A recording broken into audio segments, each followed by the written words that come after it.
Hello everyone, my name is Mist. I've been playing Mistweaver since Dragonflight Season 3 and Mythic rated on it since that tier, and this is my raid-focused beginner's guide to Mistweaver. I will be covering the main changes that have come with 11.1. I'll give an overview of what abilities we have as a spec, our healing, utility, and damage. I will cover the talents we are running for raid, our general rotation.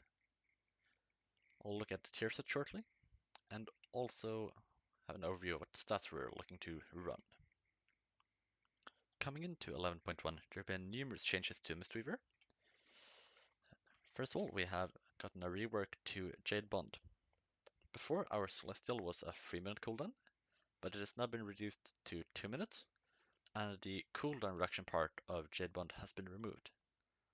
Jade Bond now also applies Chi cocoons that, when they expire, apply enveloping mist to the targets that got them. These Chi cocoons come from the talent Celestial Harmony, and they have also been made to scale with the cooldown of your Celestial. So for 2-minute cooldown, they will be twice as strong as if you're running Gifted Celestials, which I will explain a bit more later. We got a new talent in the bottom right called Emperor's Favor, which turns Shaylin's gift into a single target heal, and it reduces its cast time by 100% and increases its healing by 150%. Jade Empowerment has also been reworked, and now increases Crackling Jade Lightning's damage by 2500%, and it makes it cleave to 4 additional targets at 15% effectiveness, than from cleaving evenly. Blackout Kick has also been buffed by 70%, but its cleave from Awakened Jadefire is now only 20% effectiveness. We've also gotten some other changes such as buffs to Rushing Wind Kick's Running Mist Empowerment, Yulan's Whisper, and some nerfs to Mana Tea, making it refund 15% less mana. Moving on to our abilities, I will be starting with our healing abilities. First of all, we have Renewing Mist.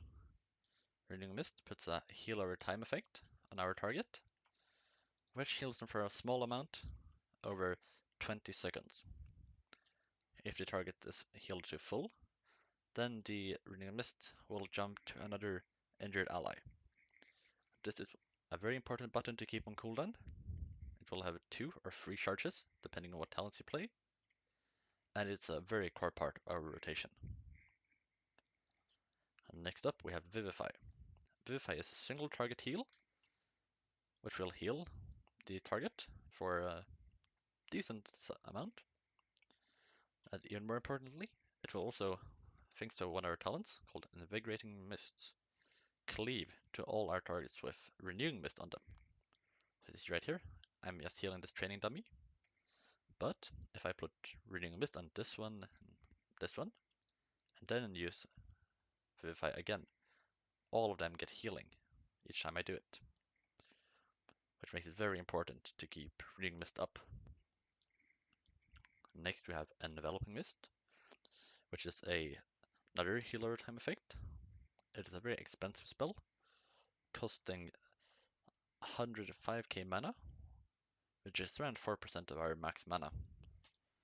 It applies a heal over time effect, and also a healing received increase.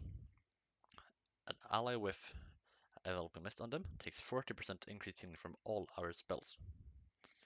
And thanks to talent Rapid Diffusion, it also applies Renewing Mist to an ally for 6 seconds. We don't want to spam this button too much outside of our Celestial, but it's a very important button in our rotation still. Next up we have Soothing Mist.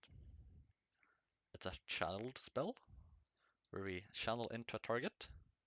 You can see this beam to the target you're channeling into. We heal them over 6.4 seconds for a small amount. This spell costs mana, but it is mana neutral, meaning we don't lose mana from using it.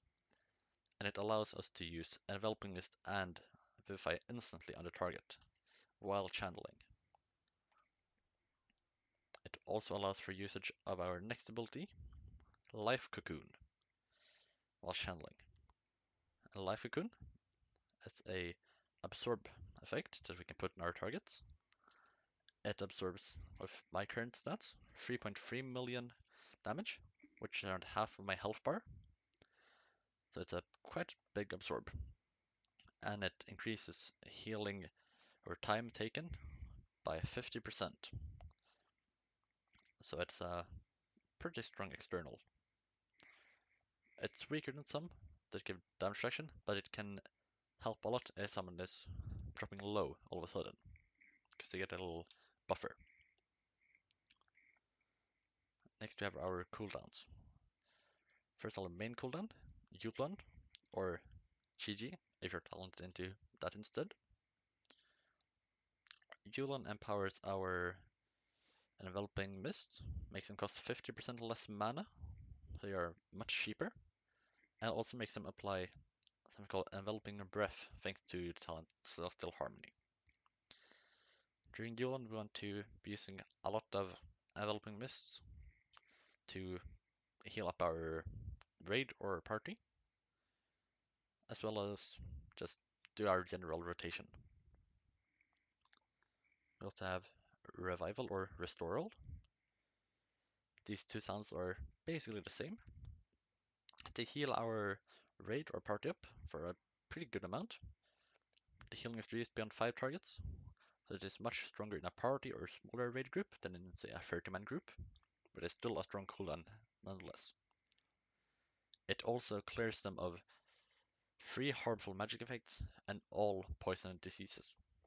It works as a master spell for basically your whole raid. Which of these you play will depend on if you need to dispel magic effects or not. In Nerebar Palace, you did not want to dispel magic, so you were playing Restore instead for most of this tier, but that may change for later tiers. Next up, we have Thunder Focus Tea. Thunder Focus Tea is a very interesting ability, in that it empowers your next cast.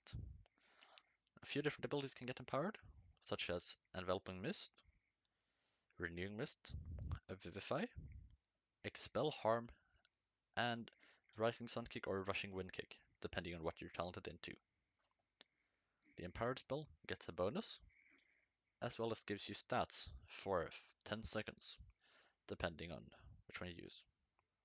And that comes from the talent Secret Infusion. But more on that later, when we go to the talents. Thunderfocus T can empower Enveloping Mist, making it instant cast, do an immediate heal. Renewing Mist gets a longer duration. Vivify has no mana cost, so it's free to use. Rising Sun Kick or Rushing Wind Kick get a 9-second reduced cooldown. And Expel Harm does a little bit more damage and gives you an Absorb, which is roughly equal to 15% of your health, impacted by a verse as well. Then we also have Mana Tea. Mana Tea is a very key ability, as it is our mana management. When we spend mana, we get stacks of Mana Tea, which we can then later consume to regain mana. And for every stack of Mana Tea that we drink, we get a 1-second buff that reduces mana cost of all our spells by 30%. Mana Tea is able to be used while moving, so it's a very versatile button, and we do not want to cap on Mana Tea stacks, ever. Lastly, we have our button Shaylun's Gift. Shaylun's Gift can get stacks while we're in combat. By default, it is every 8 seconds, or 4 seconds when talented into Veil of Pride. On the ground here you can see clouds forming. These are our stacks, but they are also indicated in the bottom right of the spell icon on your bars. When we use Shaylun's Gift, it heals a few allies. Ideally, we want to use it at quite high stacks, around 8 or so, up to 10. These stacks disappear if you're out of combat for too long, but you will very rarely be out of combat in a dungeon or anything for too long, so you don't have to worry about keeping them up. We also have some other abilities, such as a spell harm, which is a self-heal that does damage on a 15-second cooldown. It's pretty hefty self-heal, doing 800k at level 80 with my stats. See, I'm around max eye level, so it might do less for you, or more, depending on when you're watching this. But it is very useful in Raid. It's almost like a mini health stone. You also have your Detox, which is your Dispel on an 8-second cooldown. As a monk, we can dispel magic effects because we're a healer. And with improved Detox in our class tree, we get Poison and Disease dispel as well. We also have our Celestial Conduit, which comes from our hero talent. It does a channel effect, which heals nearby allies. And thanks to the talent Unity Within, either if you recast it during its channel or when it expires, you will call upon all your Celestials from your hero talent. But I will cover that more when we talk about the talent build. Next up, we have our damaging spells. We don't have many of them, but we have a couple. Them being, first of all, Tiger Palm, which gives us stacks of Teachings of the Monastery, which is a passive we have here, which makes Tiger Palm cause your next blackout kick to strike an additional time, stacking up to 4 times. And we can see these stacks up here in our buffs. And I also have a weak aura tracking them, and capped out as 4, as it states. These can be spent on Blackout Kick, which is our next damage ability.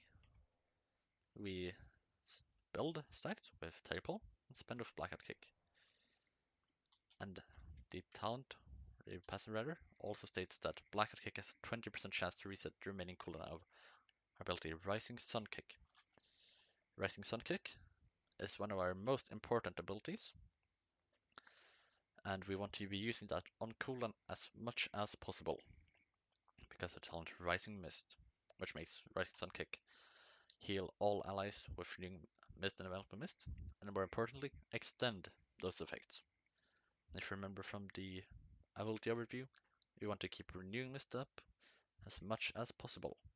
So using this ability on cooldown is vital to our playstyle. For damage, we will be, if you have Jadefire Stomp talented, you will want to keep that down. Then do 2 Tiger Palms, Blackout Kick, and Rising Sun Kick. And most of the time, when you spend stacks on Blackout Kick, you will get a reset on Rising Sun Kick. For big AoE, we also have Spinning Train Kick, which makes us, surprise surprise, spin. Spin to win. A very simple ability. And through the talent Awakened Jadefire, it can do some healing as well. We also have our ability Touch of Death, which works the same as it does for all other monks. We do damage equal to our max health to targets if they have less health than us, or if talented into Improved Touch of Death, we can use it on targets with less than 15% health remaining, dealing 35% of our max health in damage. We also have Expel Harm, which does some minor damage to target when pressed, but it is mainly used for healing. It can be used though as a damage ability. We have Chi Burst from our class tree, which shoots a Chi wave through our enemies or allies. It is not very strong, but it can be very good in AoE scenarios. Jadefire Stomp, if talented into that, also does some damage when it is put down. And then Celestial Conduit can also function as a damage ability if you do not have any healing to do, but it is not a very strong damage ability. Then our strongest damage comes from using Thunder Focus T, which makes, with Jade Empowerment, our Crackling Jade Lightning into a very, very strong ability. You press it, and then press Crackling Jade Lightning. You'll see that Crackling Jade Lightning immediately shot up to the top there, which can be used every single 30 seconds. It also transfers a lot of healing if you have Jade Fairy Teachings up at the same time. And that is about it for our damage rotation and the damaging abilities. And next up, we have our utility. As a monk, we have a great bunch of utility spells. First of all, we have Paralysis, which incapacitates an enemy for 1 minute on a 45-second cooldown. It's very simple, just incapacitates an enemy, which can be useful for skips in certain dungeons. It does, however, with some talents, put us in combat with enemies, so you might have to be careful with that. And if you walk too close to an enemy, you will be put in combat with them. Next, we have Ring of Peace. It puts down a ring on the ground, as you can see here, which will be knocking enemies away from it. So any enemy walking into it will be knocked back. Can be used if your tank needs to kite, or just to maybe knock an ad under the bus if you want to cleave it down quick. We also have Leg Sweep, which is our stun, 3-second AoE stun, and a 6-yard radius around us, a 1-minute cooldown. We also have a unique ability in Transcendence.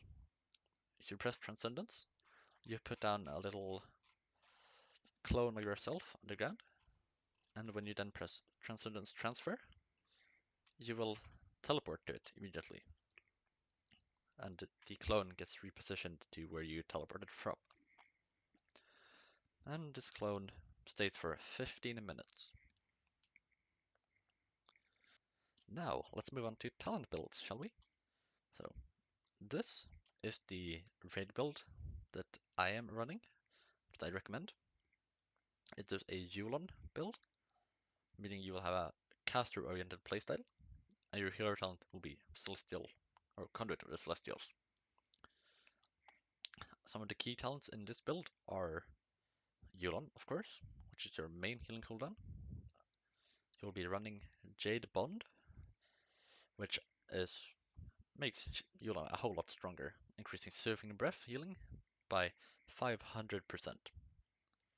We're also running Rising Mist, which is key to our playstyle for this expansion, making us able to extend HUDs in Ring Mist and Enveloping Mist with a Rushing Wind Kick that we're also playing. Rushing Wind Kick empowers our Renewing Mist when we use it, making them do 150% more healing for 4 seconds.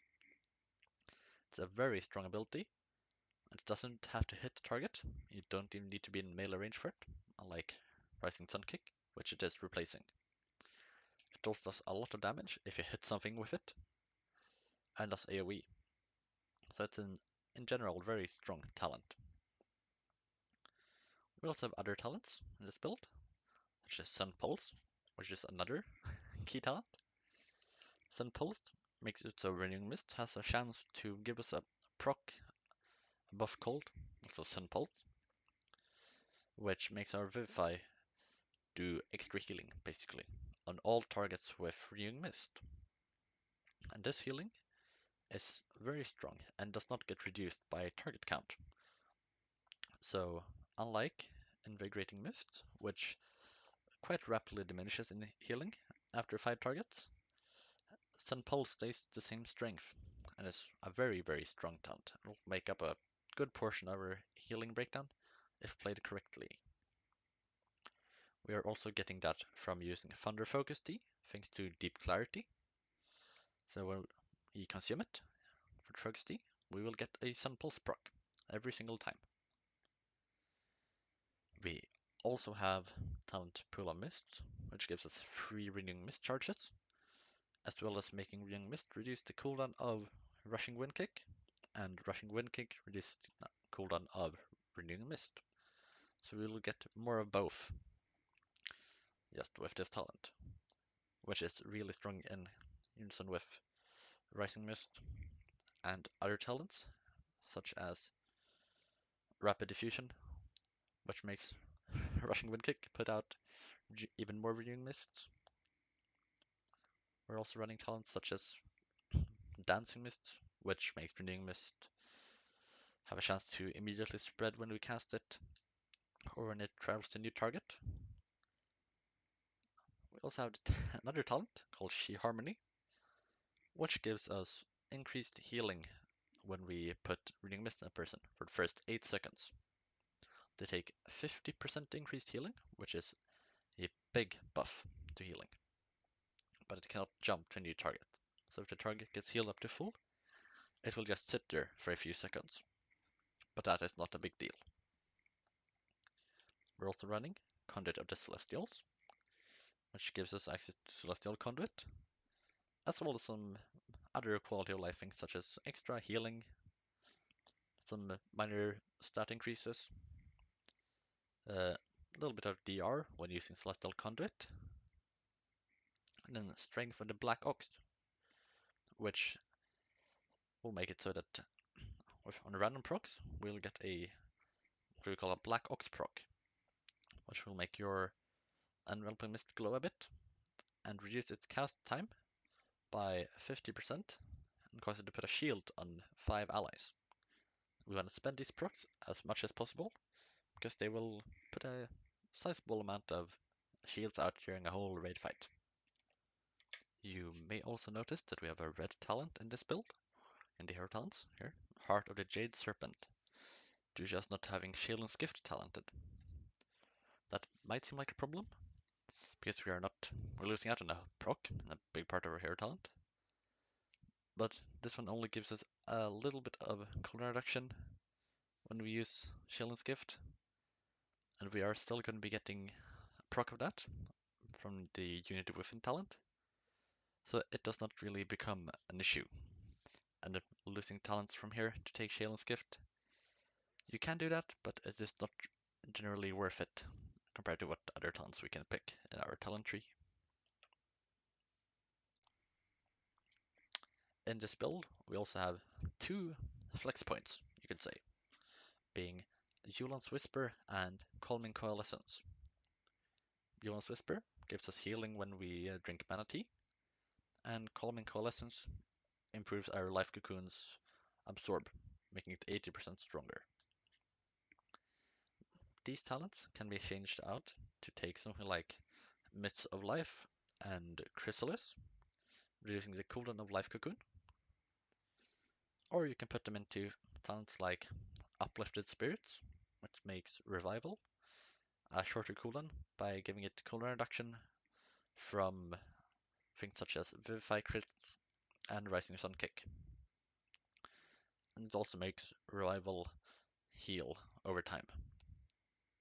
You can also take something such as Healing Elixir if you're interested in that, which will give us a little bit of extra survivability. But I would recommend running Calming Coalescence and Yu'lon's Whisper. Over in the class tree, this build is very flexible. You have a ton of flex points. You have Light Radiant Air, which can be put really anywhere in this tree. If you want to have like longer rolls, you can take that. Shorter cooldown on Ring of Peace. Shorter cooldown on Paralysis or Leg Sweep. You can take that. You can remove a point in Jade Walk and put that anywhere up here as well. If you don't want to have Martial Instincts, you can technically remove 1 or 2 points from here to put that really anywhere else in this tree. Maybe if you want longer leg sweep radius for a certain fight. This talent tree is super flexible in terms of what we can pick here.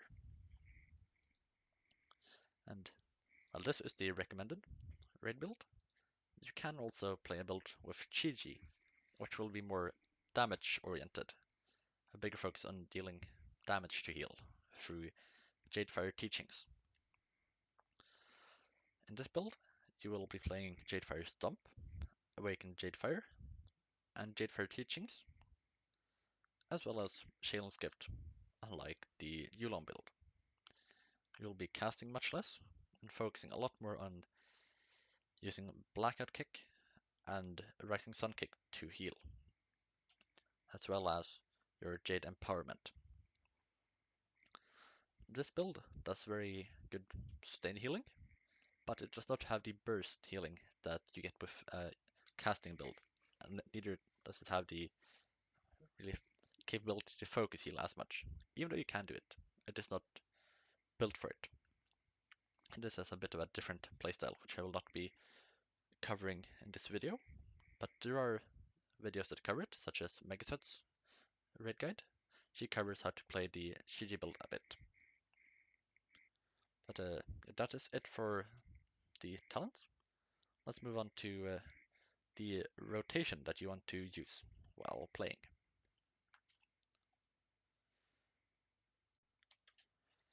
The rotation for Mistweaver can seem complicated, but I will try to break it down into a bit more simpler steps. First of all, you have your Renewing Mist, which is your most important ability, which you want to use on cooldown, because it allows your Vivify to cleave, as well as it does quite a lot of healing when used together with Rushing Wind Kick.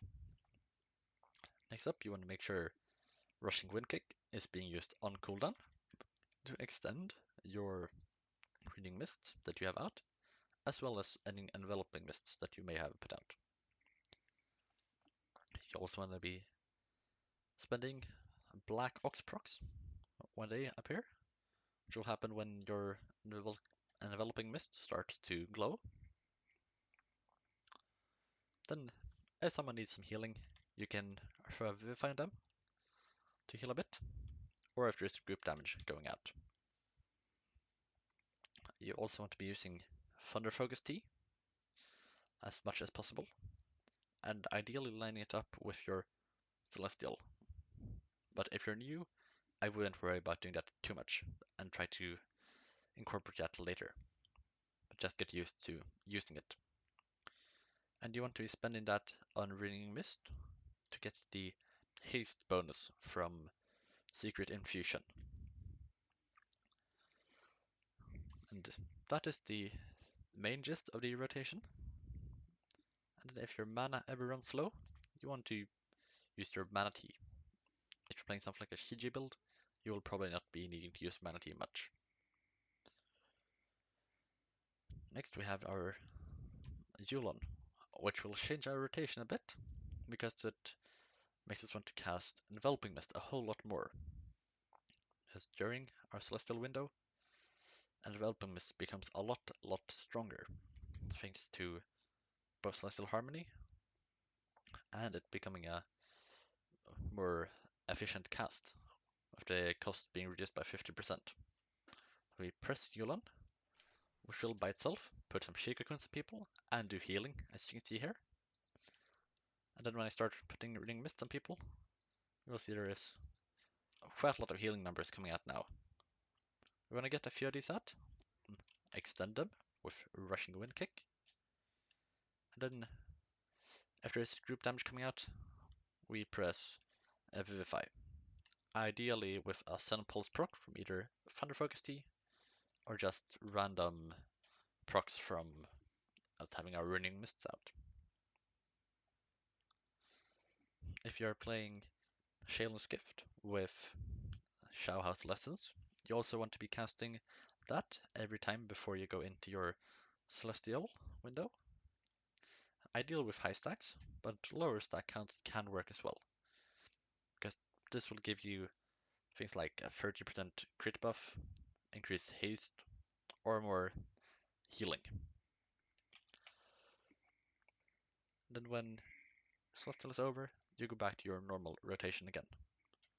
If you want a more in-depth guide on how to use your Celestial properly, then I really recommend checking out Megasut's video on the raid build and her raid guide for 11.1, because there she goes into a bit more how to properly do a Celestial rotation.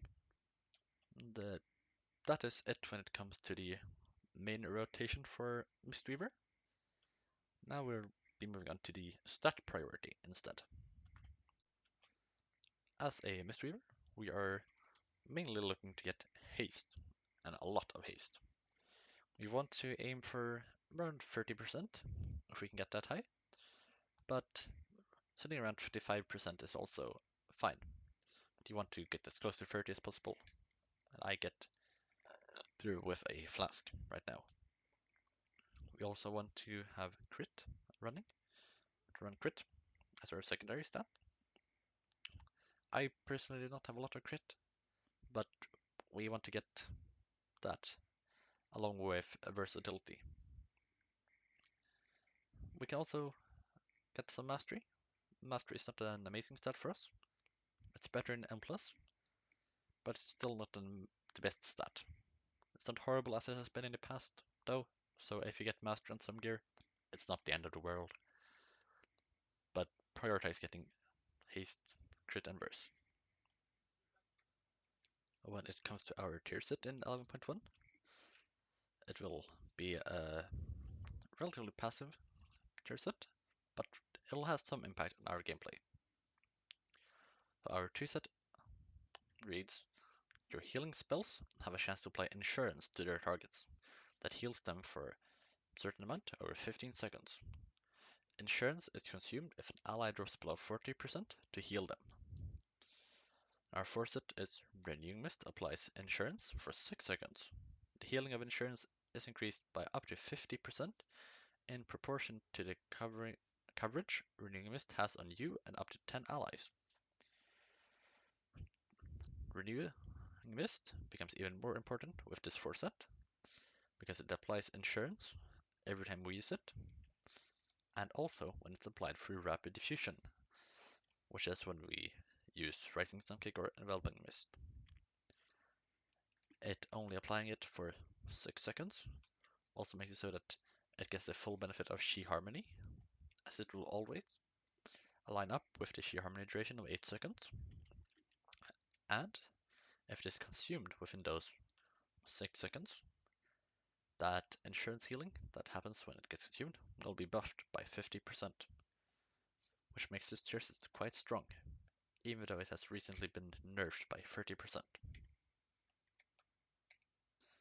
And with that, that marks the end of my Mistweaver raid guide for 11.1. There is some stuff I didn't go over, as better notice, such as Master of Harmony talent tree here and the Hero talents. I will leave some links down below in the description if you want to read a bit more about Master of Harmony, but it is not what is usually run in the raids, and it's a lot harder to play properly. It doesn't really work as well for that environment, so that's why I have not talked about it much. You might have also noticed I didn't mention Soothing Mist in the rotation guide. That is because that's an ability we don't use much, but it can be used if someone is in need of a lot of healing, such as on Ansric when the tanks get the feast debuff. You can use your Soothing Mist, put an Enveloping Mist on them, and Vivify. But since talents from Dragonflight that empowered it got removed, we don't really use it much anymore. Post-editing Mist here. I just want to say that after looking through this, I realized this video is a bit messy, but if you have any suggestions for how I can improve my future videos, I would really appreciate if you can drop them in the comments below. Or if you have any other questions regarding Mistweaver, please do drop them in the comments below. With that being said, thank you for watching, and I will see you next time.